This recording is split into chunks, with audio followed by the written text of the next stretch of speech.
Uh, we still got a lot of work to do.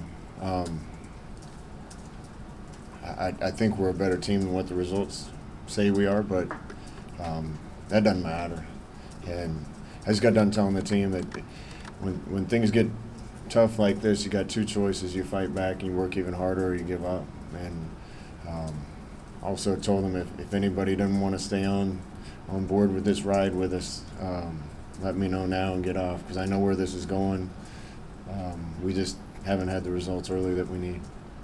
Did you sense at any point today on your sideline there were guys that were a little, reverting back to 2017, or is that why you said that to the players? No, there's no reverting back to 2017. We just have to make sure that everybody does a better job and everybody practices habits that lead to championships. And we have a lot to fix. Coaches have a lot to fix. The players have a lot to fix. Little things lead to small things. The same little things bit us today, spotting them points, giving up special teams play, turning the ball over, dumb penalties.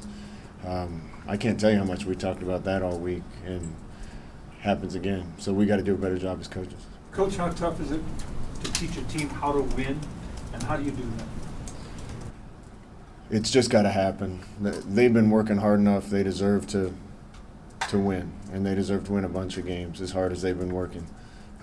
Sometimes it's got to happen, and once it does, things get a lot better. But I got a bunch of guys in the locker room that are brokenhearted. No, it doesn't hurt anybody worse than the coaches and those guys in the locker room. And nobody's happy with what's happened.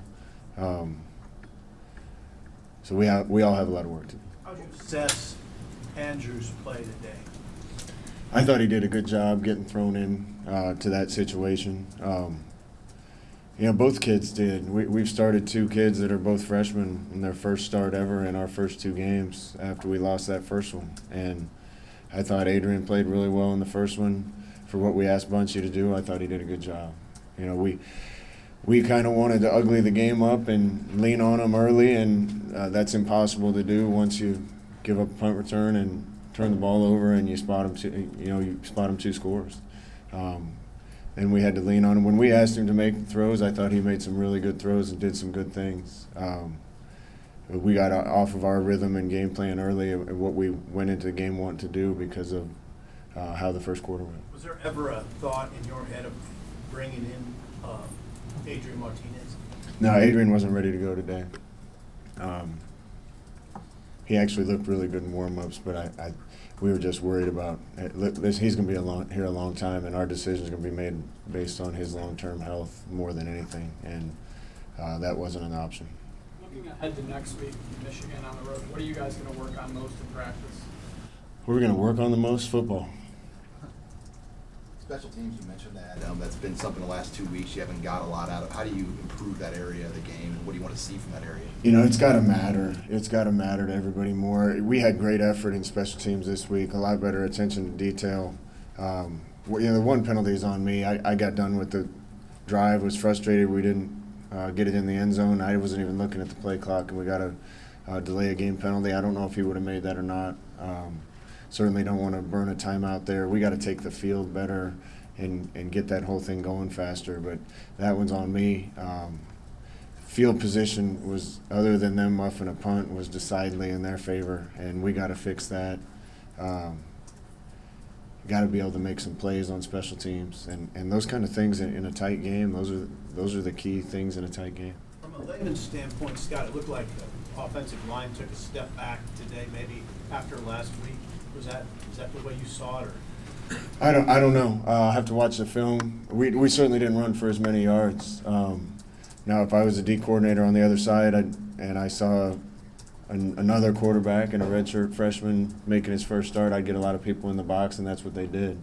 They were inserting the will off the weak side, safety to the field, sending people, giving us different looks, and kind of giving us underneath routes, not deep ones, because they were getting a lot of people in the box and playing deep over the top of everything. So really the way to beat that was an intermediate passing game, maybe some quarterback runs, and we just didn't want to sell out with that game plan. We We thought we'd be able to run it on them, and at times we did, just not consistently enough.